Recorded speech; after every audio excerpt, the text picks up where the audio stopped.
I was invited to go on a mission trip in 2012. They also needed an electrician, Dan Reeves. We invited him to go with us as well. We go to Brazil and build a church in 7 days. Coming home on the flight, we started talking to the guys about what it costs to do that, and we were ready to go back. It's quite expensive, and they said if we don't have a sponsor to pay that, we don't go.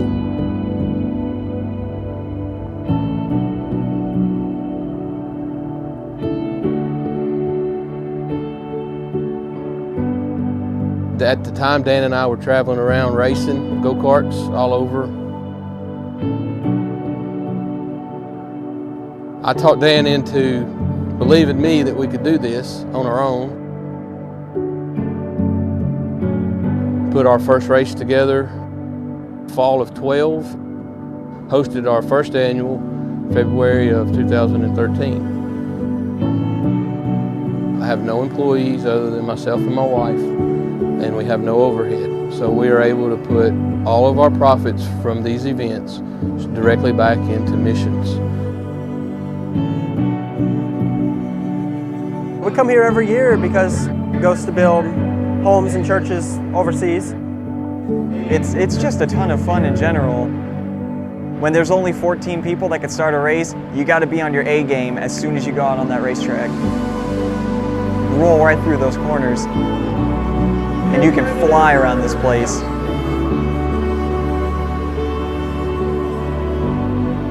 The competition with these races, it's strong competition, but at the same time, no one gets overwhelmed by it.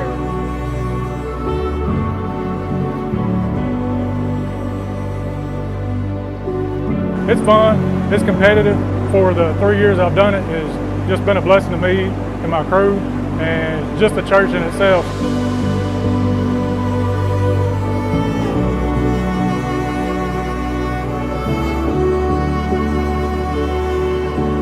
This is not just another go-kart race, this is a mission. I mean, everybody is doing this for that reason. You know, the people and the racing are what bring me here, but more than any of that, it's the opportunity to do something in service to Christ and to be able to help with this cause, to see them go out and plant a church and help others to hear the gospel who otherwise may not have had the opportunity. Now, there's a much larger point to all of this, and I think the event would grow in leaps and bounds. Go back to Mexico to the same orphanage, and we're going to build 2 classrooms at the orphanage so that the kids that live there can have their own school and not have to go to public school. What we do, why we do it, and they know.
As long as God was our center, and God and His kingdom was the reason that we were here, that He was always going to put racers on this track, and He was always going to provide the funds we needed every year to make whatever our goal project that year to be. And every year we have met or exceeded that.